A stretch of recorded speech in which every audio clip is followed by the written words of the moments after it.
probably the biggest challenge from transitioning from, say, being the Chief Executive Officer of ADRA Australia to, the Global President of ADRA International, is the biggest stage, the development work, that sort of transitions across.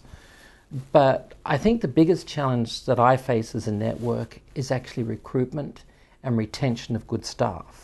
So ADRA tends to have a turnover of staff. We don't have straight out career planning for people. We don't transition them very well from internships to project managers to program managers.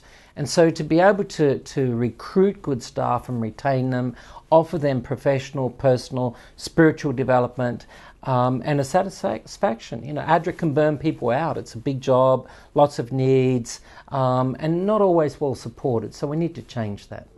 I see ADRA UK as being very important to the ADRA network. Now, obviously, the project work that it does is great. And we always, globally, we're interested in more partners, more funding, more people helped. But ADRA UK is actually very strong in its programmatic approach.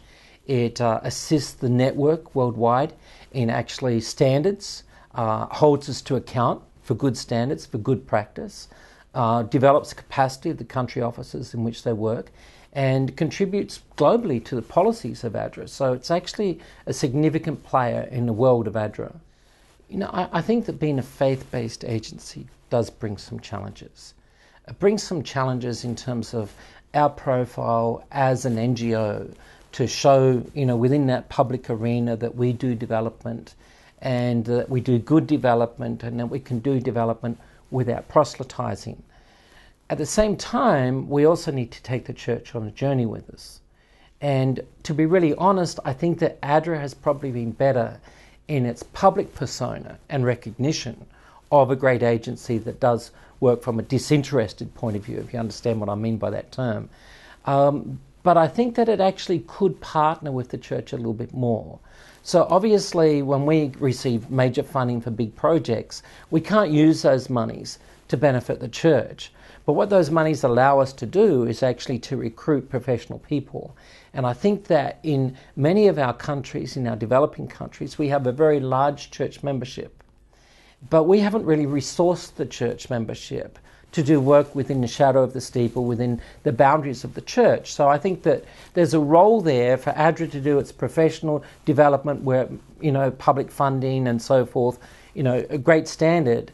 But without compromising, we could actually train and resource the church, not taking our money, but taking our expertise, to actually get the church to do low-key social intervention programs to make a difference in those in poverty that would help to create a profile for the church, but also help to create a social conscience for church members, because often we don't challenge them in developing countries in terms of their own personal responsibility to do something. So we could do that. It doesn't have to be branded as ADRA, but we could resource it through our expertise. One of the visions that I have as a president is to try and get, as I was saying before, ADRA to connect more and resource the local church more. Now, that possibility exists within the developing countries that we work, and often in our own countries like the UK, we go to the church and we ask them for money. But I think that just as we're helping people who are in physical poverty, we actually need to help people who are in spiritual poverty. So I would like to see ADRA in the future, in a simple way, be able to resource the local church here in the UK to do some effective, low-key programming. Don't have to be highly skilled, doesn't have to be a huge amount of money, but, for example, maybe asking you to give 4 hours a month to connect the church into those in need within their own countries. And there is a growing sense of nationalism amongst countries as well. The global financial crisis has actually created more levels of poverty within our own countries. And so I would like to see ADRA take a role within that. One of the challenges for ADRA into the future, besides recruiting good people, is that if you ask me what does ADRA do, I would say, what do you want us to do? So ADRA has been a little bit like a gun for hire.